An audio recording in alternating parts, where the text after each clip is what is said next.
Bismillahirrahmanirrahim. Assalamualaikum warahmatullahi wabarakatuh. Alhamdulillahirrabbilalamin. Wassalatu wassalamu ala rasulillah. Berjumpa kembali di episode kedua ya bersama Syekh Ridho. Assalamualaikum Syekh. Waalaikumsalam Maulana. Waalaikumsalam. Alhamdulillah. Sehat ya saya? Sehat Masya alhamdulillah. Allah. Nah, senang sekali kita bisa menjumpai kembali para pemirsa. Di dalam episode 2 ini nanti kita akan menyambung dari pembicaraan kita dari episode sebelumnya. Alhamdulillah episode 1 kita Nah, sudah melihat Syekh Ridho begitu bersemangat ya. menjelaskan tentang definisi agama ya. Nah, saya sampai takut mau bertanya sama saya sampai takut bertanya sama Syekh Ridho karena beliau begitu, saya tahu apa yang disampaikan itu banyak sekali poinnya dan beliau juga memberikan contoh-contoh ya. Masya Allah contoh-contohnya sangat bagus. Saya juga sebenarnya ingin memberikan beberapa contoh juga sih Bagus. mengenai ketika saya mengatakan bahwa Nabi Muhammad SAW itu bukan orang atau istilahnya pribadi yang sedang mencari jabatan untuk Iya, diri sendiri. iya. Karena ketika Rasulullah Alhamdulillah. sedang berceramah kepada orang-orang, terus kemudian ada pengemis yang datang, wajah Rasulullah sempat bermuka masam, Allah, ya kan? Allah. Itu juga ditegur, ya kan, Allah. oleh Allah Subhanahu Wa Taala. Allah. Jadi itu bukti kalau memang Nabi ingin menutupi kekurangannya, Ya. tentu saja ayat itu akan disembunyikan, Betul. tapi ayat itu tetap ada. Jadi itu adalah Namanya indikasi. sahabat itu Abdullah ibn Maktum. Nah, jadi itu adalah indikasi bahwa Iya, Nabi betul. Muhammad SAW adalah Bagus. hanya meneruskan Ya. pesan, Bagus. gitu ya. Ya. Nah, berikutnya sekarang kita mau dengerin lagi Syekh Ridho. Silahkan. Kalau episode pertama, Ya. Syekh Ridho sudah membicarakan tentang definisi agama. Ya. Nah, sekarang saya ingin mendengar dari Syekh Ridho tentang perbedaan antara din dan milah. Nah. Ya, di dalam Quran kita sering membaca ada din, ada milah ya. Ya. Silakan Syekh. Baik, saya tidak mau jawab langsung, tapi terserah kamu. Bisa saya jawab langsung juga. Din kita mendeskripsi di episode 1 bahwa itu adalah undang-undang dan aturan-aturan dan ajar-ajaran Allah Subhanahu wa Ta'ala. Juga sama milah. Tapi milah itu beberapa ajaran hanya. Tidak ada undang-undang. Yang sesuai sama zamannya. Seperti Bismillahirrahmanirrahim, Allah Subhanahu wa Ta'ala berfirman, "Qul sadaqallah fattabi'u millata Ibrahim hanifan wa ma kana minal musyrikin." Artinya apa? Ibrahim alaihi salam ada beberapa ajar-ajaran. Beberapa ajar-ajaran tidak bisa menyampaikan menjadi kurikulum. Tapi yang menjadi kurikulum pesan-pesanan atau pesan message, risalah, ya, itu 3 risalah. 3 risalah hanya. Risalah yang melalui Nabi Musa, risalah yang melalui Nabi Isa, risalah yang sempurna, yang tidak dianggap risalah tapi dianggap kurikulum sempurna. Itu Muhammad SAW. Tapi millah berapa ajar-ajaran, berapa tahap-tahap, berapa langkah-langkah biar bisa menjalani hidup dengan aturan Allah yang tidak dianggap sempurna 100% karena seperti yang dikasih ilmu di tahap SD. Beda yang dikasih ilmu di tahap SMP. Beda yang di tahap SMA. Beda kalau masuk kuliah. Itu intinya. Millah seperti yang masih di SD. Lalu besar sedikit menjadi SMA. Di risalah dari Nabi Musa. Besar sedikit menjadi risalah dari Nabi Isa. Udah dewasa, udah sempurna manusia bisa memahami kurikulum Muhammad diutus menjadi Nabi. Oke, Jadi kalau di dalam din itu artinya luas ya. Luas. Tidak hanya aturan. Tidak hanya aturan. Tetapi juga bisa ada yang lain yang merupakan kayak semacam bisa juga hari penghakiman, gitu ya. Tidak seperti itu. Bagaimana? Tidak ajar-ajaran bagaimana? Tidak bisa mencuri, tidak minum al-khamr, zina haram. Ajar-ajaran. Biar meluruskan hidup manusia dan mempersiapkan suasana manusia biar nanti bisa menghadapi, bisa memahami message atau risalah yang sempurna.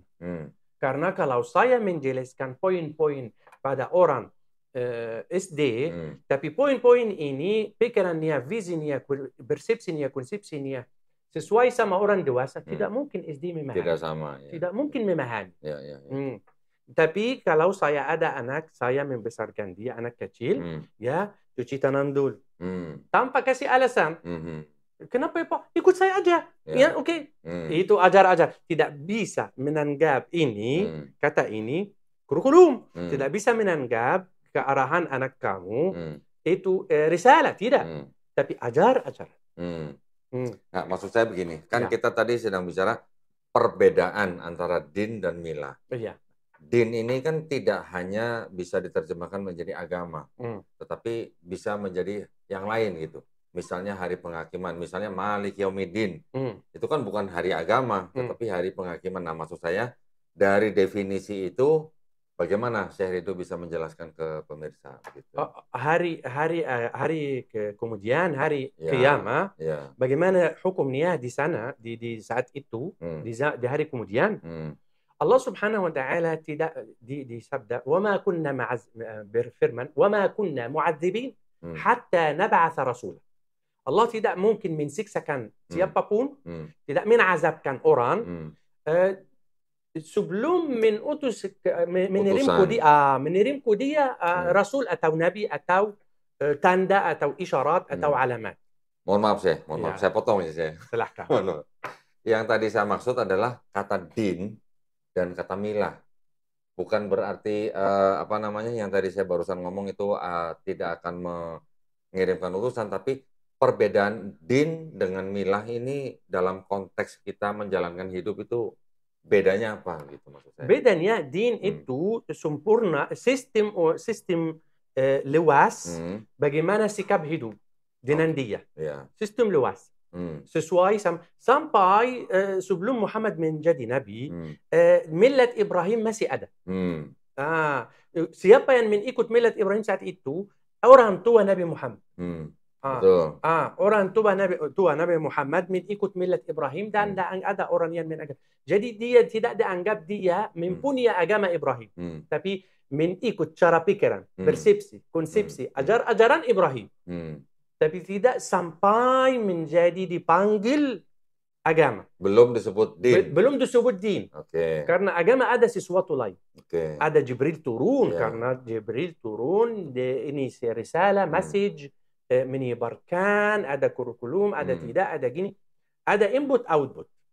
Tapi ajar-ajaran contohnya seperti yang bayi saya membesarkan bayi atau anak saya tidak bisa dianggap dia di dalam kurikulum. Kurikulum adalah agama. Sistematik adalah agama. Tapi ajar-ajaran tidak dianggap agama. Tidak dianggap, tapi dianggap milah. Cara hidup. Jalan hidup. Tidak dianggap din. Karena din lebih luas. Tapi ajar-ajaran atau milah, gaya hidup, pola hidup. Nah, itu. Untuk istilahnya untuk kaum tertentu dan masa tertentu. Kaum tertentu, masa tertentu. Bagus. Bagus. Gitu ya. Masa tertentu, kaum tertentu. Kalau din itu sudah meliputi semua ya. Yang sudah disempurnakan gitu. Tapi din Islam hanya. Hanya din yang di dalam Islam. Di dalam Islam, betul. Tapi zaman silahkan. Maksud saya gini sih, kan kita juga sering membaca ayat Quran bahwa Nabi Ibrahim alaihissalam juga memberikan pesan kepada anak-anaknya, janganlah kamu mati kecuali dalam keadaan Islam. Tanpa Islam. Nah, di situ itu kan sebenarnya adalah indikasi bahwa Nabi Ibrahim alaihissalam sudah mengajarkan Islam. Betul ya? Ya, betul. Bagus pertanyaan. Wa a'udzu billahi minasyaitonir rajim. Allah berfirman, "Wa wassa biha Ibrahimu banihi wa Yaqub ya baniyya inna Allah astafa lakumud-din fala tamutunna illa wa antum muslimun." Wasiyah dari Ibrahim ke anaknya dan dari Yaqub ke anaknya. Betul. Jangan mati tanpa Islam, harus Islam. Ya, Jadi apa itu? Islam artinya apa? Definisi kata Islam. Definisi kata Islam menyerah, taat dan tunduk. Taat, tunduk, patuh, berserah diri. Betul. Betul. Taat, tunduk, berserah diri, apalagi selamat, semuanya itu dianggap Islam. Damai. Okay. Semuanya itu definisi Islam dikabulkan. Islam termasuk arti dan keinginan kata Islam. Tapi semua orang yang diutus di zamannya Nabi, kalau dia ikut semuanya definisi itu, tuduh, patah, serah, salam, damai, kalau dia dianggap apa? Islam. Karena bukan Islam artinya agama Muhammad. Bukan. Isa dia mempunyai agama Islam. Musa mempunyai agama Islam. Wawassa biha Ibrahim banihi wa Yaqub. Yaqub itu siapa? Yaqub itu Nabi Ishaq. Ayah Israel. Ayah kaum Israel itu Yaqub. Dia menasihati anaknya jangan mati tanpa Islam. Islam zaman itu apa? Atau pada umum. Islam pada umum menyerah, tuduh, patuh, berserah diri ya. Berserah diri kepada Allah SWT. Kepada Allah untuk apa? Untuk ajaran di zamannya. Ya. Nah, begini sih. Ini kan ada semacam kayak perbedaan persepsi ya, antara kita sebagai Muslim dengan orang yang di luar Islam. Kalau kita klaim atau Quran klaim bahwa Nabi Ibrahim alaihissalam, Nabi Yakub alaihissalam memberikan pesan kepada anak-anaknya jangan kamu mati kecuali dalam keadaan Islam atau sebagai orang Muslim, orang yang di luar Islam mengatakan bahwa Islam itu kan baru ada di abad ke-7. Bagaimana mungkin kamu mengatakan Nabi Ibrahim, Nabi Yakub mereka orang Islam? Bagaimana sih? Bagaimana kita mengatakan bahwa Nabi Ibrahim Islam? Karena kata definisi Islam. Karena yang membuat lubang besar antara atau gap di antara saya dan orang yang tidak memahami definisi itu bahasa. Bahasa Arab, Islam ada arti. Islam artinya apa? Kalau di zaman Ibrahim ada ajar-ajaran. Yang menuduh, yang patuh, yang taat, ajar-ajaran zaman Ibrahim dianggap apa? Muslim. Ini masalah bahasa nih ya. Bahasa. Tetapi kan kita juga harus bisa memberikan pemahaman kepada orang yang di luar Islam bahwa yang dimaksud dengan Nabi Ibrahim, Nabi Yakub dan nabi-nabi semuanya yang merupakan orang-orang Islam atau Muslim itu kan karena akidahnya. Belum syariat yang diturunkan dengan Quran pada saat Nabi Muhammad SAW kan. Jadi mau di dalam abad ke-7 yang diturunkan Quran yang disebut dengan Islam itu kan hanya dilihat dari sisi institusinya saja. Tetapi ke belakangnya semua akidahnya, ya, akidah atau keyakinannya, teologis, mereka semua adalah orang-orang Muslim gitu. Ya begitu kan? Betul. Ya kan? betul. Setuju, kan? Betul semuanya orang Muslim di sisi akidah. Betul. Bahkan sampai Nabi Adam alaihissalam kan. Nah, begitu maksud saya. Tapi yang beda sistem ajar undan yang sesuai sama zaman dan tahapnya. Contohnya SD, SMP, SMA. Bisa saya belajar kalau saya mengajar bahasa Inggris, tatanya yang SMA sama tatanya di SMP. Tapi yang beda apa? Yang beda kosakata. Biar menangkap kosakatanya. Betul. Ini sama. Tatanya Islam satu. Aqidah. Artinya tat. Betul. Sama. Tapi yang beda apa? Kosakatanya. Yang apa? Yang hukum-hukum, yang ajar-ajaran, yang ini. Sesuai sama sini, tidak sesuai sama sini. Jadi kalau menurut saya, dan juga berdasarkan Quran, berarti agama Islam yang sekarang kita ikuti, yang kita sekarang jalankan, itu agama baru atau bukan?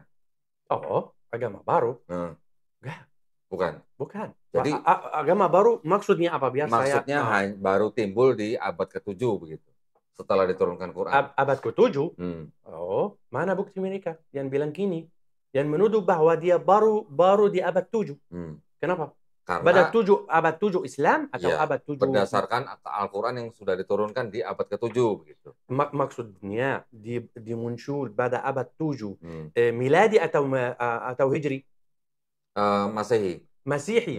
Dia diturun, al-Islam Muhammad diutus abad 7 betul, abad 6. Abad 6 dia dilahir abad 5, diutus abad 6 hampir. Jadi itu Islam kita dia muncul abad 6 betul. Ya betul. Jadi apa masalahnya? secara institusi baru bisa dikatakan agama Islam muncul di abad ke-7. Ya kan? Kan Quran diturunkan kira-kira 609 610 Masehi. Ya, betul Kan? Itu kan abad 7 namanya. Betul. Secara institusi baru disebut Islam lahir baru di abad ke-7. Tetapi kan tadi seperti kita bilang bahwa di dalam Islam ini kalau bisa dibilang abad ke-7 berarti itu agama baru. Berarti sebelum-sebelumnya belum ada Islam. Nah, itu masuk pertanyaan saya. Ya, mereka tidak paham cara pendidikan pada umum. Cara pendidikan di seluruh dunia bagaimana? Harus anak saya masuk ke TK. 2 tahun TK. Dia memahami apa di dalam TK. Bagaimana dia bersepsi-konsepsi harus masuk di kelas dan duduk. Dan ikut gurunya. Kedua, tahap yang SD. Harus dia dikasih wajib homework di rumah. Dan gini-gini. Maksud saya apa? Sampai kuliah. Ada yang berubah? Tidak. Sistem pendidikan. Al-Islam dari Adam sampai Muhammad, sistem pendidikan. Ajarannya satu. Akidahnya satu. Sama. Pesannya sama juga. Sama. Yang beda itu, yang beda apa? Syariatnya. Iya.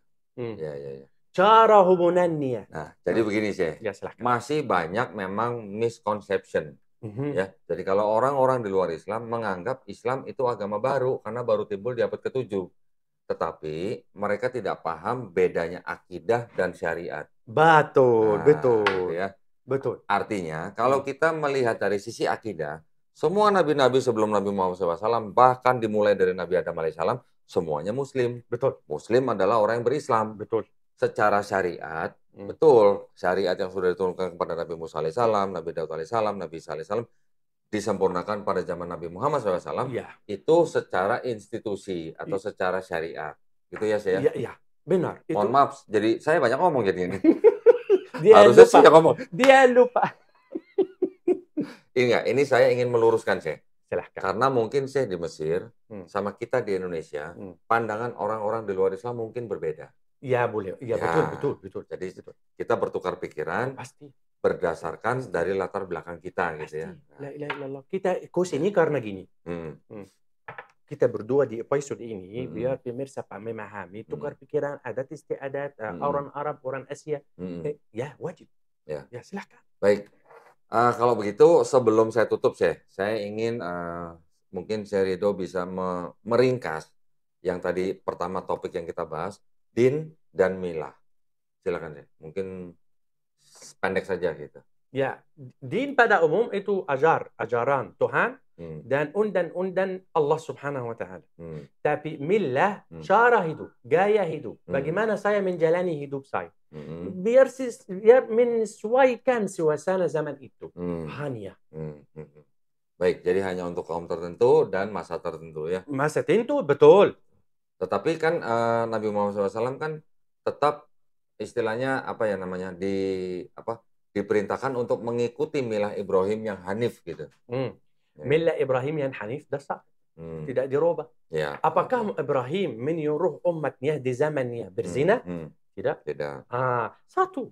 Oke, berarti kalau begitu milah itu adalah sesuatu yang belum dibungkus dengan risalah begitu ya? Belum dibungkus dengan risalah. Betul. Ya, karena dia manusia saat itu di tahap apa? Di tahap SD. Oke, alhamdulillah saya paham. Baik, terima kasih banyak para pemirsa ya. Mungkin sambil menunggu para pemirsa berbuka puasa, kita mendengar obrolan ini mudah-mudahan bermanfaat buat para pemirsa ya. Insya Allah ya. Bagi para pemirsa yang ingin membantu perjuangan dakwah kami, silakan mengirimkan ke BSI 111 8899 888 atas nama YPM atau Jakarta, konfirmasi ke 0813 9883 7007. Barakallahu fikum, semoga partisipasi para pemirsa diterima di sisi Allah Subhanahu wa taala sebagai amal jariah. Terima kasih banyak. Saya izin kita tutup, kita jumpa lagi di episode berikutnya ya. Wabillahi taufiq wal hidayah. Wassalamualaikum warahmatullahi wabarakatuh. Waalaikumsalam.